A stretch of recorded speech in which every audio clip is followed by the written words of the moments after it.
Welcome back to Lunatic Astrology. I'm your astrologer, Lori Lothian, and we're talking about the month of December. And it's going to be a very big shift from what we've been experiencing over the last few months. Excuse me, I can move my squeaky chair. And what I want to say is that even though the big focus is the eclipse on December the 14th, and even though we're going to have that incredible conjunction of Saturn and Jupiter on the 21st. And I'm doing separate videos for both of those. I really want to focus on something else. I want to talk about Neptune and I want to talk about Mercury. And I'm going to go into an all signs part of this video where I'll give you a bit of information of the Neptune and the Mercury story and how it will fit for your sign. So stay tuned for that. So because I'm already going to do a video for the eclipse and for the conjunction of Saturn and Jupiter on December 21st in the sign of Aquarius, we're going to keep this December's video revolving around some other topics. Okay, so first of all, let's do some broad brushstrokes here. December is heralding a sea change of energy. We're moving that Capricorn stellium and breaking it up. Jupiter has been in Capricorn for a year in his fall, not being able to help the world with COVID, not being able to help the world with craziness and everything else. And each of us, we've really felt this last year has been hard. Pluto's there, has been there, still will be in Capricorn for another 3 years. But Saturn has been there since 2017, December, and he's finally leaving Capricorn. So that Capricorn stellium was really heavy. And last year, because of Jupiter's participation, we all felt it a lot more heavily. Now we're getting ready, thank the Lord, for a new change in temperament and direction and feeling of how it is to live on planet Earth. So get ready for that changing of the energy in the 21st solstice of December, when Saturn and Jupiter go into Aquarius and initiate a whole new part of your chart and give us all a break of the Capricorn stellium. But also the idea here that this month is different is also because of some Neptunian touch points that I'm really thinking are quite auspicious as we go into this turning point with the solstice on December. And those are touch points with Venus, the Sun, and Mercury to Neptune in 2020 December. And it's the order of the events because it finishes up. It starts out with Venus touching down with Neptune on the 5th of December, and it culminates with Mercury in the heart of the Sun, which is also called Cazimi, the Sun, on December 19th. And that narrative, that build up is important. Number one, Mercury is important. Why? Well, first of all, in 2021, he's going to do all of his retrogrades in air signs. Now, that hasn't happened for a while, I think 2015. And he's naturally, his affinity is with the air signs, right? He's a natural ruler, for instance, of Gemini. And we know that when he's in air signs, he tends to be very effective as a planetary force. And we also know that Mercury is the holder of Gemini, the house of Gemini, of the mansion of Gemini, where all of the eclipses are happening, in particular over the next year and a half. All the eclipses that involve the transit of the North Node through the sign of Gemini. So it gives Mercury some prominence. It gives him this messenger of the gods, this coyote, this trickster, this magician, this god of commerce, a little extra weight right now. He's got more importance than normally just delivering the mail for Zeus, messenger for Zeus. So, and let's talk about Mercury just for a sec before I talk about how he participates this month to make an amazing story for everyone here, including and also including Neptune, the god of enlightenment, magic, mystery, unity, consciousness, delusion, illusion, deception, high imagination. Well, Mercury is the son of Zeus, right? He's the son of the king of Mount Olympus. And his mom was Maya, and I think she was a nymph, a mountain nymph, or yeah, I believe that's what she was. And yes, it wasn't a necessarily auspicious beginning, as Zeus, as he's known to do, was taking what he wanted. So he raped Maya, and then out came Hermes / Mercury. And he's kind of, an interesting character in Greek mythology, right? He is pretty darn well close to Zeus, because he's like the one who gives Zeus's messages out into the sphere of, I'm delivering messages from Zeus. So his dad, so even though he was kind of like born under odd circumstances, he was pretty powerful in the pantheon of gods. So let's just keep that in mind. He's not just a low-level dude. So Mercury, he is going to do some things in December that are important. And I'm going to try to itemize this story in a narrative and make it like a buildup. Okay. So first of all, let's talk about the fact that Mercury goes into Sagittarius around December the 2nd, or it could be the 1st even. And Mercury in Sagittarius is Mercury in a sign that's not comfortable. Fire sign belongs to his dad, Zeus, Jupiter, but it's because he likes the details and he likes the nitty gritty. And, fire, Sag, is a place of his exile from his home sign because he's really not that great in Sag. He likes to be down in Gemini or over in Gemini. So he's starting off this month in the place where he's most difficult in terms of his ability to express. But I have found in the charts of my clients that people with their Mercury and Sagittarius, they're really good speech writers, or they're really good advertisers, or they're really good promotional and marketing people. They're good at coming up with big, like the Mad Men show. You remember that? They come up with high concept, big, bold ideas with that Mercury there. They're not good at the fine print, the details, the nitty gritty that Gemini is. They don't do the research. They don't have the desire to cross the T's and dot their I's. But, speeches like I have a dream, and all of that. This is so, the Sagittarius, Gettysburg Address, a Mercury and Sag. So just keep that in mind. It's like, yes, it's not his best place to be. I think it's because it's his father Zeus's house, but it really isn't like he's completely a useless dude in Sagittarius. But he enters into Sagittarius in December, so a sign of his exile or detriment. And he moves along, trundling along, and the thing he's doing is building steam and building momentum. He's aiming for one place, the heart of the sun. Now, Mercury goes into the heart of the sun on a regular basis. Oh my gosh, I can't remember. The last time was October 25th. Now he's going to do it on December the 19th, and then again in February, maybe on the 8th. So, but roughly every second month, Mercury, who travels close to the sun, goes into the heart of the sun, or Cazimi the sun. So from our perspective on Earth, it looks like he's lined up directly, perfectly with the sun. And those are very special times. Now, you can discount them. You can say, oh, better communications, I'm very busy that day, lots of emails. That's the least of it. I mean, Mercury is like a powerful magician and messenger. And I, like on a Cazimi in May of 2019, I channeled a whole book. I got the first words of a whole book called The Coming Age of Miracles, which I'll be releasing as a PDF this year. And, you don't have to look at it just like a day for a busy day with emails. Mercury in the heart of the sun is a dispenser of divine wisdom, inspiration, and ideas. So get ready for that December 19th download. Now, I'll talk about each sign in a bit, but I also want to talk about how Mercury finally gets to that point on December the 19th of being in the heart of the sun. So he does that because, first of all, he's entered into Sagittarius where the sun is. The sun is at Sag season. That's why we're having eclipses in Sagittarius, okay? Like the December 14th eclipse at 23 Sag, which we'll talk about in another video. The sun is in Sagittarius and the eclipses are happening there. Now, one of the things I want to say about this is that Mercury's temperament, right? When he's in Sagittarius, I think, just to say like a broad brushstroke, is that he's getting hot. He's in a fire sign. And he's getting hotter and hotter because he's going to come to the heart of the sun. So we've got a hot sign with a Mercury heading into the sun. So a hot Mercury could be careful in this build up towards the 19th, not to, have a hot head, communicate stuff that, you wish you hadn't said, or to get into heated debates that go nowhere.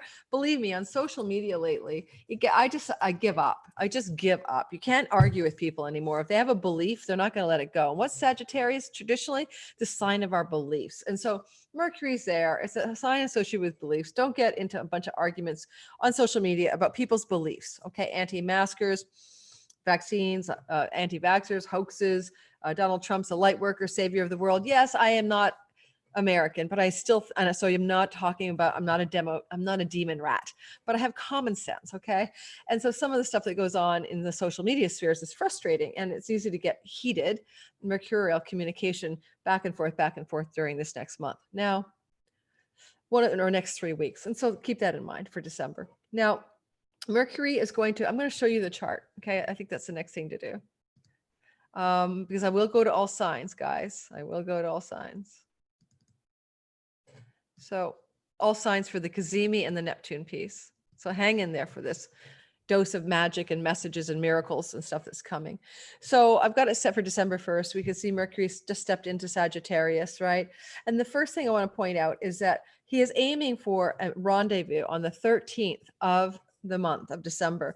And not a touch point, but a square to Neptune. Now, Neptune is the god of our imaginations, and he can actually lead people into states of delusion, paranoia, and fantasy, and breaking with reality, psychosis. And he can also lead people into wide open doors of perception and downloads and insights and eurekas of great proportion. And I want to say, with Mercury's help, then that's very magical. The magician and the messenger of the gods on the 13th of December will square Neptune. And by then, Neptune is ready. Neptune's been warmed up for this meeting, this square, this conversation with the messenger of the gods, and who is then going to go on to the heart of the sun on the 19th. So, 6 days later, whatever conversation he had with Neptune, he's going to go into the heart of the sun and bring it to some sort of profound connection with the divine and the soul and the energy of the world.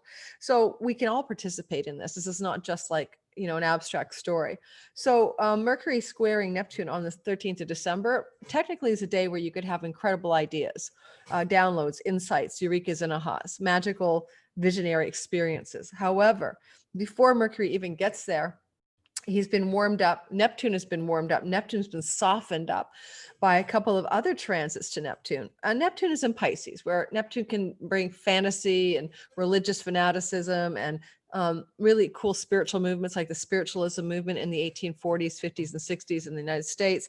Like, he can bring all this kind of belief structure stuff into the story, into the big picture story. So when we have conspiracy theories like QAnon, that's very Neptune in Pisces right now, where he's been there. Now he'll be there for another 3 years, but he's been there for a long time, right? Since 2011.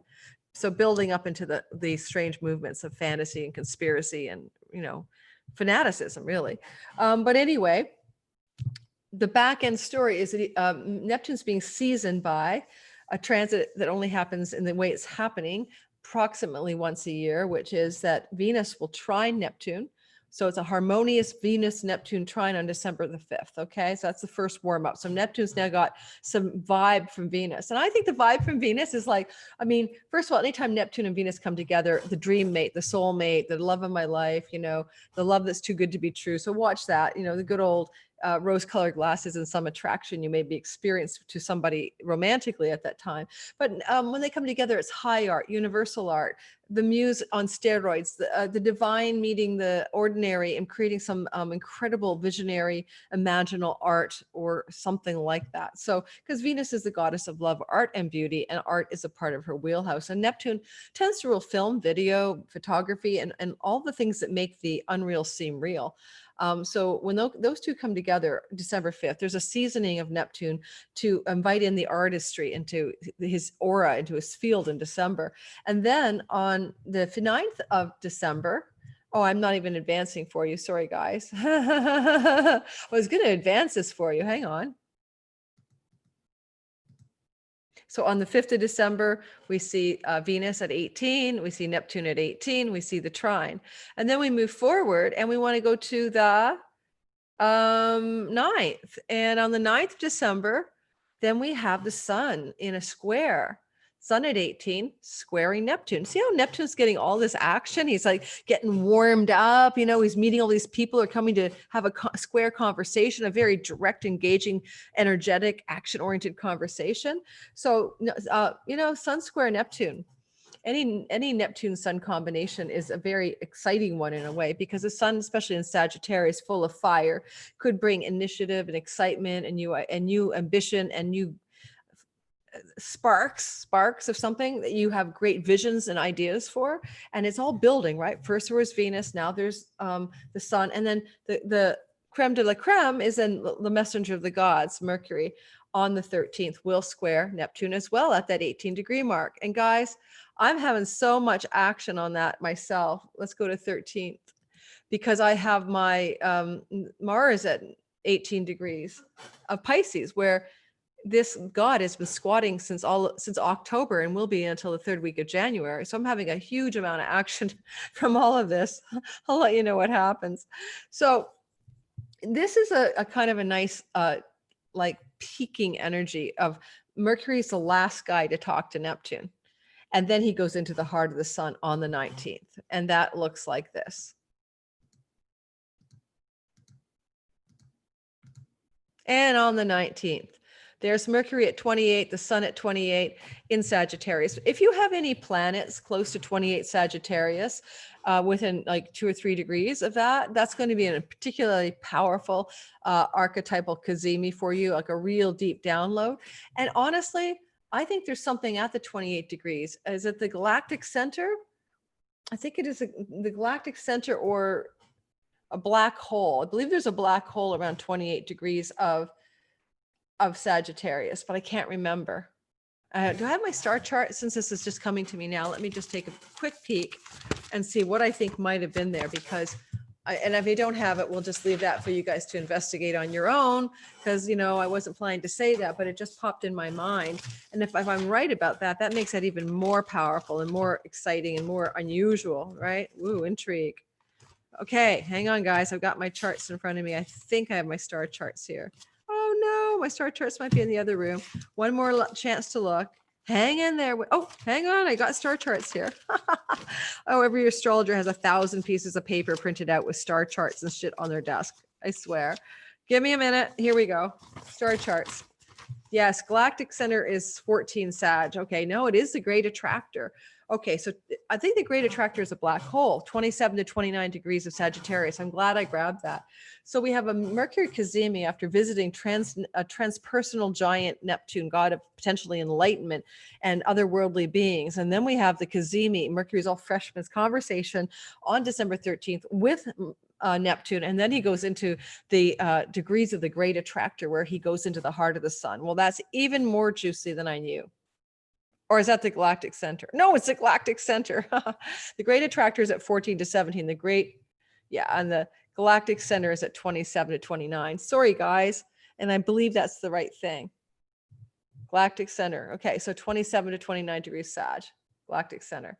All right, so anyway, the point is, either way, it's very potent, okay? It's very, very powerful stuff.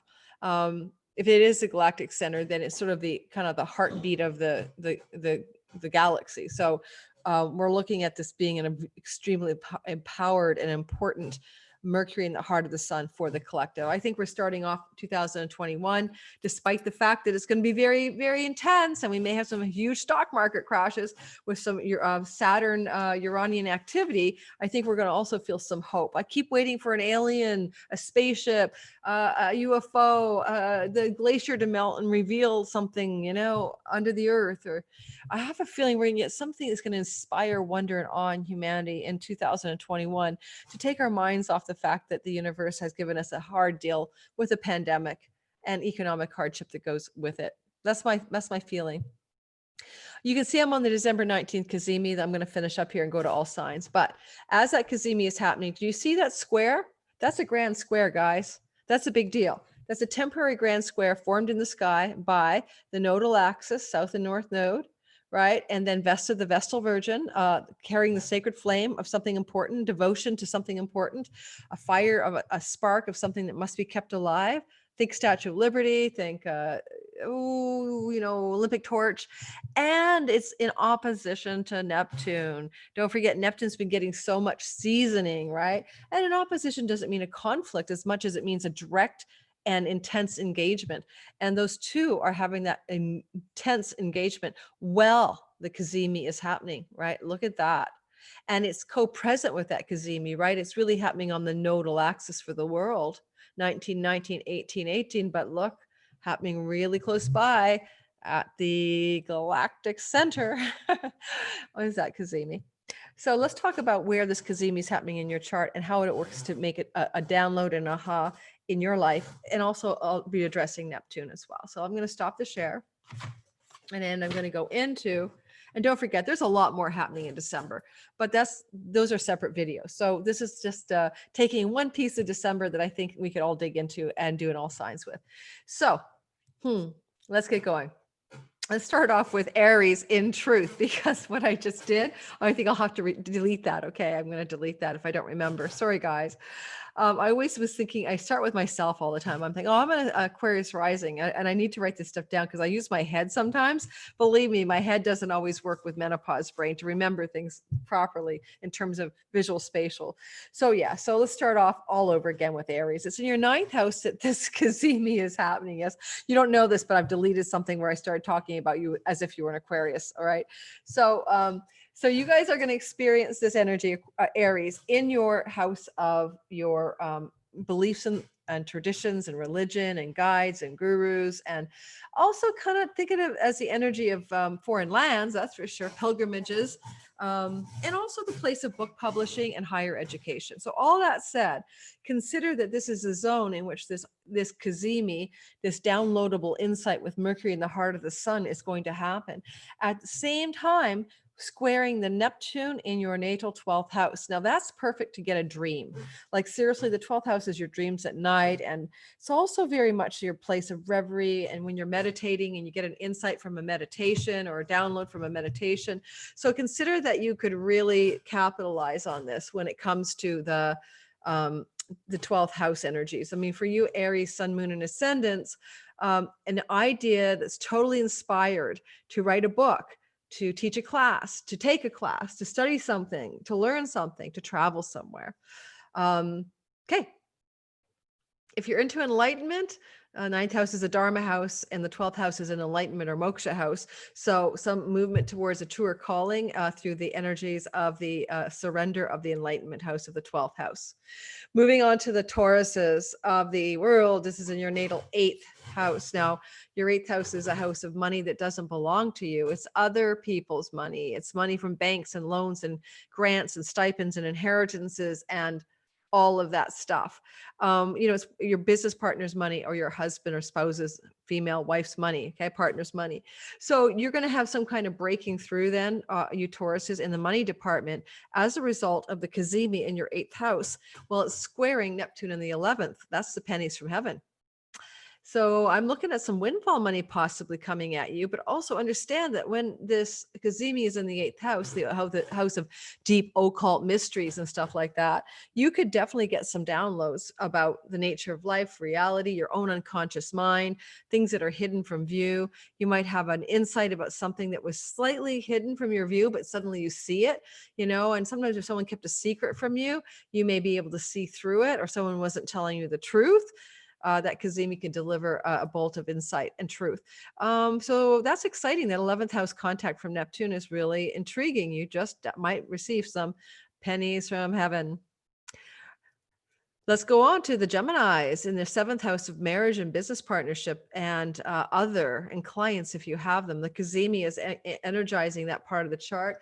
You could have insights and downloads about your marriage partner, about how others are important to you, about a business partnership. Your audience, if you have an audience, it's the house of your audience. And then it's going to square with Neptune in the 10th. Neptune in the 10th is a career passage. And Neptune been in your 10th house since 2011. It's been confusing about what you want to do when you grow up. Uncertainty around your career, but it's turning the corner for you for sure. So some of those ideas of what you want to do in the 7th house can activate your house of career and your contribution and your reputation in the world, and bring some Neptunian insights and Neptunian imagination and Neptunian ideas into the storyline of your career path. Cancer, this is happening in your 6th house. The Kazemi's in the house of your work. This can be the work routine, the daily routine, or the workplace. It can also be your health protocol. So if you're trying to improve your health, Cancer, sun, moon, and ascendants, yes, get a download, get an insight. Like, oh my God, I should never have been eating gluten. Why didn't I think of that? No wonder I have a rash. Or, oh my God, I think I need to eat meat being a vegetarian. I'm exhausted and drained, If you're a vegan, you might have no vitamin B12 in your body. So, I mean, you might have downloads and insights around your food, your exercise, your health protocols, but also your work, the style of work that you do, the daily routine of your work, and a new way to do it, a new insight about how to do the work you're doing in the world in a new way. And that's square to the 9th house where Neptune sits. Well, that's intriguing. Neptune in your 9th house is Neptune in the house of God, house of beliefs, religion, spirituality, foreign lands, a higher education. So if you've been pondering the big questions and the mysteries of life, or your dharma, your life's purpose is a ninth house thing, then you are going to potentially get some new insights about ways to do your work in the world that serve the vision and imagination you can bring to your dharma, your true calling, as you reach into that ninth house Neptune, and that cazimi is going to be able to carry you forward. Because don't forget, Mercury is coming from talking with Neptune. That's why we're bringing Neptune in the story at all. If you want to go to a foreign land, if we ever get back to travel, anything you have an idea for, like a foreign land idea, it's probably a good one. And, probably to actualize it anytime after we get back to flying on a regular basis. All right. I'm having a hot flash if you wonder what I'm doing here in my house in Montreal, because I can't control my heaters. They're radiators in an 1850s building. And I'm like, holy man, I think I need water.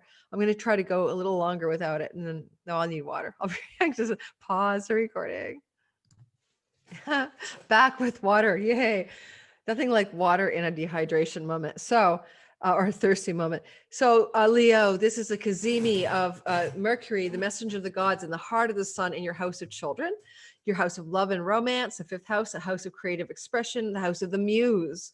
Now, look, if you have children, this could also be like a breakthrough day with one of your kids, a new kind of communication, a powerful communication, an extra special one, a talk to be, about something important. But also, I want you to know that this is the house of the muse. The fifth house is the muse, the inspiration house. And Mercury in the heart of the sun is coming into the heart of the sun and can come into a place of downloading some divine inspiration from beyond this realm, the transpersonal realms, the soul, the eternal, whatever you want to call it. So this is an exciting time for you, Leo, sun, moon, and ascendants, to get a great aha or idea that inspires you, especially on the day, on the 19th of December of the cazimi. Now, there's energy coming from the 8th house Neptune. Neptune's been in a house of your husband's money, your wife's money, inheritance money, bank money, loans, investment monies. Oh my God, since 2011, causing some concern and confusion there. But it is also the house of psychic ability, talking to the dead, magic, and occult mysteries. Neptune's good at that stuff. So you might have a connection with your transpersonal, non-ordinary magical abilities on the cazimi, and because of the cazimi, Leo, sun, moon, and ascendants, and breakthrough insights in how to handle money situations and resources in your life, especially if they are joint resources, money held in common with another. Maybe an idea and aha about investments as well. All right. Virgo, sun, moon, and ascendants. This is happening in your natal fourth house, and it is a place of your home where you live, your town, but also the home, the apartment, wherever. Like I'm in my Montreal apartment. That's the fourth house of my chart. It also is the part of the chart that can relate to your mom and dad, family of origin stuff, and ancestral lines. Now, you could have a very important conversation with your mother or your father on that cazimi on December 19th that really lends a new kind of insight or light to some situation with that person, that parent. It could also be your own aha around an ancestral pattern that you have been dealing with, and it's going to be made conscious. And sometimes, the ways we adopt beliefs and understanding that it's coming from our family of origin and the ancestors behind them is a fourth house thing. And Mercury in the heart of the sun in that part of your chart could give you a bolt of insight about your family of origin patterns that breaks you free of them. Also, you may make a decision around changing your home or changing something about your home and getting an insight about that. And then the square that's happening to Neptune, Virgo, is the seventh house of long-term committed love relationships, business partnerships, and others like clients if you have them. This could be Neptune, that god of higher imagination and vision, in your house of love relationships. It's been there since 2011, Virgo, sun, moon, and ascendants, giving you a lot of confusion about love relationships, falling for the wrong person, maybe being involved with somebody who has addictions or mental illness, and getting involved with people who they're not what you see isn't what you get. You got your rose-colored glasses on. Technically, Neptune got past the halfway mark of your seventh house about a year ago, and that changed, and you're beginning to see people more who they are, and maybe even meet soulmates now instead of delusional characters. But I'm going to bring up this square to the 7th house for you Virgos, okay? Because it is a tension angle. And so you may have to have a difficult but inspiring and important conversation with somebody with whom you're in a long-term love relationship with, okay? If you're single, Mercury in the heart of the sun square to that Neptune, knowing that Neptune has been seasoned, Neptune has been activated, Neptune has been awoken, that this is very, very auspicious. And this could definitely lead you to some kind of clarity or insight about a person that you want to be with or not be with. Choices can be made there. And if you're single, someone you may step in and you'll see them really clearly. Now, and when I keep saying Neptune square, I mean, it's a broad square, 28 degrees to, 18, but it still counts. Okay, I should have said that earlier for people. All right. Moving forward to Sagittarius, this is happening in your 3rd house of siblings. Aunts and uncles and cousins sometimes fit in there. Friends who are like siblings, really close to you, short trips and travel, domestic usually, and self-expression, especially writing. So Mercury in the heart of the sun in a house for self-expression. Also divination and oracleship are there as well. Could incite you to a great new idea that you want to express. Get your writing going that day. It might be really helpful. Did I say... Oh, I said I'm with Libra, right? I'm with the Libras. Oh my God, guys. Yeah, but I'm with Libra. Libra, we're talking about you. If I said Sag, I'm sorry. It's Libra, Libra, Libra. So Libras with 3rd house energies, and Neptune is in your natal 6th house, which is the work you do in the world, the skills and the daily routine and stuff like that. So you might just kind of come down with a new idea for your work routines, and you want to change it up, Libra, Sun, Moon, and Ascendants, new work routines, new work modalities, new work styles. Also, health protocols as well. But it's an insight or an idea that could come, thank you, Mercury in the heart of the sun, that it can also work with Neptune and Neptune with Mercury to reform your way of expressing yourself and also the way you do the work you do in the world. Yeah. 6th house is your house of karmic debt too. Neptune's been going through there for a while, since 2011. You're really looking at a dissolving of karmic energies in the last few years, since 2011, and now a movement to a higher level of spiritual desire to be of service to. We are one. We are the world. We are the one of the world. That's Neptune in that place. He can recognize that, and you may have a deep desire to be of great service to the world in the next few years. And then this could be like a little click of an aha, an idea that you want to express as a writer, maybe a speaker or a teacher, coming to you on the Cazimi on December the 19th, Libras. All right, Scorpio, 2nd house, money, self-worth, self-possession. New ways to make money, new ways to create income, new ways to do yourself well financially. And it's also self-worth and self-esteem.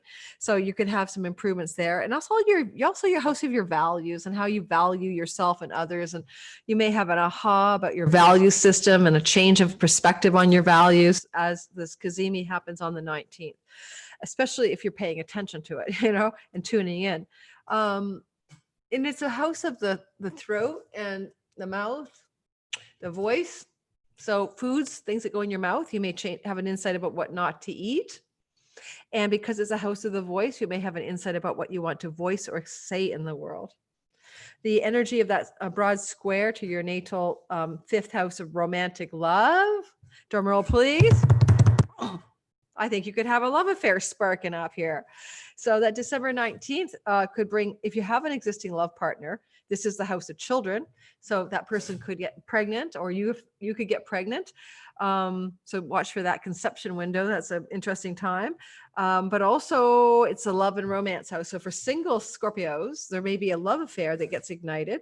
With Neptune transiting the house of love affairs and children for since 2011, that hasn't been the most easy place. But in the last year, Neptune has gotten past the 15-degree mark. And so things are going to lighten up there now and be easier for you, less confusing and more certainty and more elevation and a higher level of love. I like that song, bring me a higher love.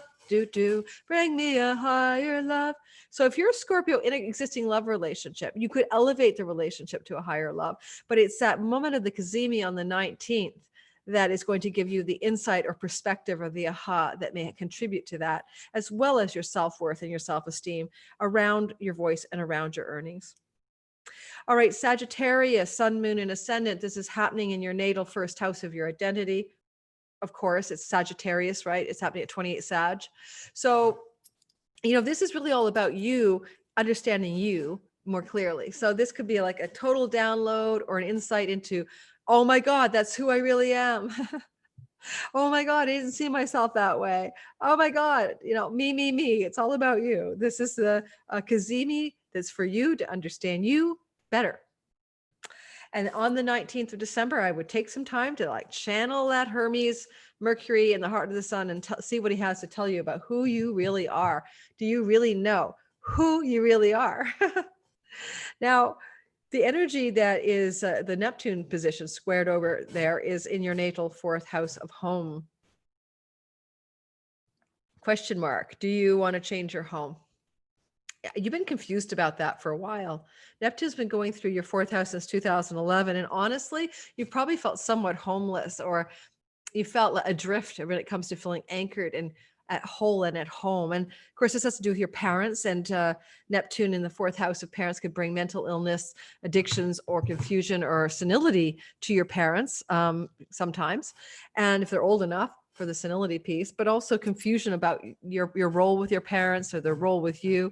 That's lightening up now that Neptune's gone direct, okay? So Sagittarius, things are going to change a bit there. But I want you to know that this is your house too. It doesn't just belong to your parents. And you may be thinking of, an idea that comes to you around changing your home or something in your home to inspire you and bring you some new sense of self-worth and a new sense of who you really are. Because of that Kazemi, all right, connecting to Neptune in the fourth house. Reminding you, of course, that Mercury just spent time with Neptune chatting before he got to the heart of the sun. So they're all very connected. Neptune is really connected to Mercury. Mercury's connected to Neptune, and then he goes into the heart of the sun, and there's some kind of spark with the divine, the soul, the energy of the internal self, the sun. All right, then Capricorn. This is happening in your natal 12th house. This is the house of dreams at night. This is visions when you're meditating. This is your unconscious and the collective unconscious. It's what's hidden from you. It's what you can normally not see unless you take an effort to do it by meditating or dream incubating or shamanic trance journeying or any of those things. So if you're not so inclined, and most Capricorns aren't, then this is going to be a time around the 19th of December for the Kazemi, where something's going to break through. You could be in the shower, you could be driving, you could be vacuuming, you could be blow drying your hair. I get a lot of insights when I blow dry my hair, and boom, you've got this download. So pay attention to the downloadable insight that's going to break through that you don't normally pay attention to on the 19th. And it is an enlightenment house. So it could be quite enlightening, the 12th house energy, where the Kazemi happens. And then there's that square to Neptune in your natal third house. Your third house is siblings and aunts and uncles and short-term trips and travel and self-expression. Okay, so Capricorn's been a challenging area for you for a while. That's not your easiest spot. And now you're looking at this energy of the Kazemi and the square and Neptune having talked to Mercury. So I'd say that it could incite a trip, or a desire to travel somewhere, not too far away, something easy, get in the car, get on a train if they're still running, some trip that you might be inspired to take, given the inspiration around December 19th. But if you want to write or self-express or teach or speak something out into the world, it's all very, very good for you at that juncture. If you want to see a tarot card reader, psychic, or a divinator, this is a house of the goddess, and it includes all of those things. You would get great insight from a reader, a psychic, etc., around that Kazemi. They would just give you the information you really needed to hear. Okay, only 2 more to go. Aquarius, this is happening in your 11th house. Your 11th house of good spirit, 11th house of friends and allies, benefactors and great gains from your career, and pennies from heaven. You could have a lottery win with this one. I'm not kidding you, because Neptune has been going through your second house. It's been making money and revenue confusing and uncertain until the last couple of years or so, year or so, and that has straightened out. I can testify to that. But before that, it was like, what do I want to do when I grow up to make money? So 2011, pondering that. Now I'm an astrologer and online teacher and stuff. But before that, I would, tried various different things on and off and in and out. Worked as a magazine editor at Goodman Project and Elephant Journal and this and that. I mean, there were a lot of different things I did, and none of them really settled in as the thing I want to always do. So that confusion has been true for a lot of Aquariuses. And now the good news is that with that Neptune going through your second house, now finally getting past the halfway mark last year, and with the bolt of insight coming from the 11th house of good spirit, a very lucky house, you could have a very good financial break. And it could be buy a lottery ticket around the 19th of December. I am going to buy a ticket. There's this lottery in Vancouver. I'm going to be in Vancouver called the Heroes Home Lottery.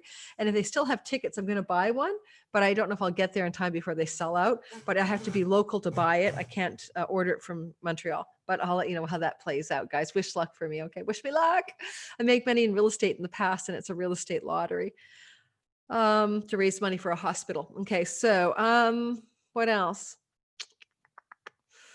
You could have some really good lucky breaks through friends, but on the day of the Kazemi, like a friend calls you, an email comes in, and it's a really great opportunity, and it could involve improving your finances as well. So don't forget to meditate and invite it in, right? Invite in the insight, invite in the information. All right, lastly, the Pisces of the world, this is happening in your 10th house of career, where the aha, the download, the insight, the eureka could happen. It's the kind of thing where you don't have to work for it. Like, this should just come like a bolt of insight, like, oh my God, that's what I need to do. Like, oh my God, that's it. So don't stress. It should just come to you as some kind of clarity about your reputation in the world, the work you do, the work you want to do, what it is you think is the most important thing for you to contribute. Your 10th house, a house of your career, your action in the world, your reputation, and your contribution. And this insight is coming to you around the 19th. So just let it happen. Let it sort of unfold and descend upon you, gently. Doesn't have to be calamitous. And then the Neptune is in your first house. So Neptune has been going through your house of your body, your identity, your sense of self since 2011. Now that he's gone past the halfway mark, the confusion and the uncertainty is gone. One of the things about Neptune is that it's foggy until it's not, and the fog lifts. And the first house is your health and your body. So probably since 2011, confusing health elements have been given clarity and direction, and you've seen through to what's really going on with your health, and that's been useful to you. But it's also your sense of self, not just your body. And so who am I really in the world? The big identity crisis. So since 2011, you've been asking that question, Pisces, Sun, Moon, and Ascendants, and now some clarity is starting to come to you. And so I'm thinking that this Kazemi, even as it gives you a bolt of career, is also going to give you some insight into how you are the career. Marshall McLuhan, the medium is the message is the medium is the message. This is like you are the career. When you understand who you are, then your career is self-evident. I hope that makes sense to you. Okay. I mean, be who you are so that the career is relevant to who you are. All right, good news. I think that made sense. Alrighty, guys, that's that. That's a little touching into December, and check the information box below where you can find my Surf the Eclipse Wave sale. It's all about the eclipses that are coming, and one on December 14th. But the reading covers the next year and a half to 2 years, all the way through to like the unfoldment of these energies as they percolate through all of 21 into the summer of 22 in terms of their influence window in your life, and to see where all those eclipses are making the biggest changes for you. And it's an exciting reading, and it's really accurate, and it's always good to get it during the beginning of the eclipse wave, which is beginning now, November 30th lunar eclipse, December 14th solar eclipse. So check that out, and check my Patreon out. I have a Patreon account, and you can come and be a part of my Astro Tarot Tuesdays. Every Tuesday night at 8 o'clock Eastern Standard, we gather together in a live Zoom call. I take your personal questions, cast charts. My sister Cindy of Lenormand Tarot and Blind Faith Readings does tarot cards for you. But we also start the show or the time together, spending up to half an hour where she and I divinate and share charts on a topic of interest. Last one we did was, will the Democrats take the Senate? The next one we're doing is about the pandemic and the arc of the infections. And we just choose something that's on the collective talking points of the news cycle. All right, it's been great. And I will see you guys in the next video. and like, subscribe, share. Trying to grow this little tiny channel, and the algorithms really slammed me when I changed the name from Lori Lothian into Lunatic Astrology in 2019. And all of a sudden, like bang, like I got punished for changing it midstream. All right, ciao, ciao.